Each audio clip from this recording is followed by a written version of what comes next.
સામે આવ્યો છે અને હવે રાજકારણ પણ ગુજરાતનું સતત તેનો પારો ચડતો જાય છે। પોલિટિકલ એડિટર કિંજલ મિશ્રા સાથે લાઈવ વાત કરીશું અને જાણવાનો પ્રયાસ કરીશું। કિંજલ, જે પ્રકારે આખું કૌભાંડ સામે આવ્યું અને એમાં માગ જે સીધી કોંગ્રેસ પક્ષ તરફથી આમ આદમી પાર્ટી તરફથી પણ કરવામાં આવી છે કે બચુભાઈએ જ હવે રાજીનામું આપી દેવું જોઈએ, તો શું લાગી રહ્યું છે કે આવનારા સમયમાં આ જે મુદ્દો છે તે વધુ ગરમાય, આંકડો તે વધુ જે કરોડના કૌભાંડનો છે તે વધે અને રાજીનામું આપવાનો વારો આવી શકે છે? શક્યતા ખરી એવી?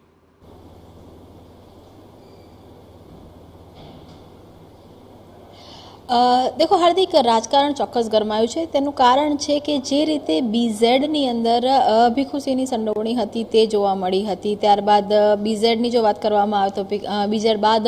ભીખુસિંહના પુત્રના કેટલાક જે મારામારી કરતા વિડીયો હતા એ વાયરલ થયા હતા અને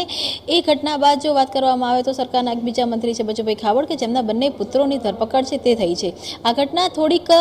સંવેદનશીલ અથવા તો કહી શકાય કે આ સીધી રીતે આંખે વળગે એના માટે પણ છે, કારણ કે મનરેગા કૌભાંડની અંદર આ બંને જ જે કહી શકાય કિરણ ખાબડ અને તેના જે ભાઈ છે બળવંત ખાબડ તેમની સામે પોલીસ ફરિયાદ થઈ છે, એફઆઈઆર થઈ છે અને પોલીસે તેમની ધરપકડ કરી છે। સ્વાભાવિક છે કે પોલીસ ધરપકડ કરતી હોય છે ત્યારે પોલીસ પાસે તેના પૂરતા પુરાવા હોય છે।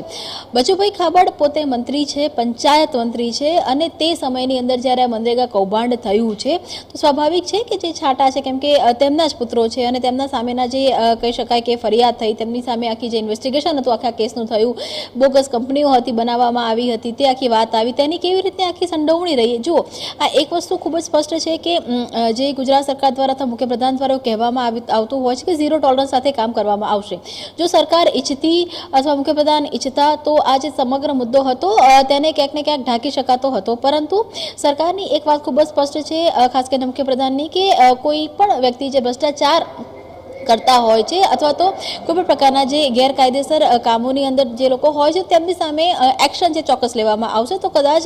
ગુજરાતમાં આ પહેલી ઘટના છે કે ખુદ વર્તમાન સરકાર દ્વારા જે વર્તમાન મંત્રી છે તેમના પુત્રો એક સંડોવણીમાં આખા ઇન્વોલ્વ થયેલા છે, એક આખા કૌભાંડમાં ઇન્વોલ્વ થયેલા છે અને તેમની સામે કાયદેસરની કાર્યવાહી થઈ છે। તો સ્વાભાવિક છે કે તેના જે છાંટા છે તે બચુભાઈ ખાબડને પણ થઈ શકે છે, પરંતુ બચુભાઈ ખાબડ સ્વૈચ્છિક રીતે રાજીનામું આપવું કે નહીં એ એમનો વિષય છે, પરંતુ જે રાજીનામું એમનું લેવામાં આવશે કે નહીં, કેમ કે સરકારની ગુજરાતની પણ વાત કરવામાં આવે તો ઘણા સમયથી મંત્રીમંડળ વિસ્તરણની વાતો છે તે ચાલી રહી છે, પરંતુ એક કે બીજા કારણોસર આ જે વસ્તુ છે તે અટકી રહી છે। ગઈ વખત જો આપને યાદ હોય તો કે બે મંત્રીઓને તાત્કાલિક ધોરણે સરકારમાંથી મૂકવામાં આવ્યા હતા, તેમાંના એક હતા પૂર્ણેશ મોદી અને બીજા હતા રાજેન્દ્ર ત્રિવેદી। કોઈ ખુલીને બોલતું નથી, પરંતુ તે બંને સામે પણ જે ફરિયાદો હતી, જે આક્ષેપો હતા તે પુરવાર થયા હતા અને ત્યાં પણ ક્યાંક ને ક્યાંક ભ્રષ્ટાચારની વાત હતી તે આવી હતી। તેના કારણે બંને તે સમયના જે કરંટ મંત્રી હતા, બંને કેબિનેટ કક્ષાના મંત્રી હતા અને તેમને તાત્કાલિક ધોરણે પદમાંથી મુક્ત કરવામાં આવ્યા હતા। તો જો આ સમગ્ર કેસની અંદર જે મનરેગા કૌભાંડ છે, મનરેગા કૌભાંડની અંદર બળવંત ખાબડ, કિરણ ખાબડની સાથે જો બચુભાઈ ખાબડની જે ભૂમિકા છે તે જોવા મળશે તો મને એવું લાગે છે કે કદાચ આ સરકારમાંથી પણ જે આ બચુભાઈ ખાબડ છે કદાચ તેમને મંત્રી પદમાંથી મૂકવામાં આવે, પરંતુ હજુ સુધી સમગ્ર જે મનરેગા કૌભાંડ છે ત્યાં બચુભાઈ ખાબડની સંડોવણીને લઈને કોઈ વાત છે તે આવી રહી નથી, પરંતુ તેમના જ પુત્રો દ્વારા આ વસ્તુ થયું હોવાનો એક જે અહેવાલ છે તે આવી રહ્યો છે, ત્યારે રાજકારણ ગરમાયું છે, પરંતુ તેમને મંત્રી ચોક્કસ અને તેમના મંત્રી પદ ઉપર પણ અત્યારે કહી શકાય કે સવાલો છે તે ઊભા થઈ રહ્યા છે, પરંતુ નિર્ણય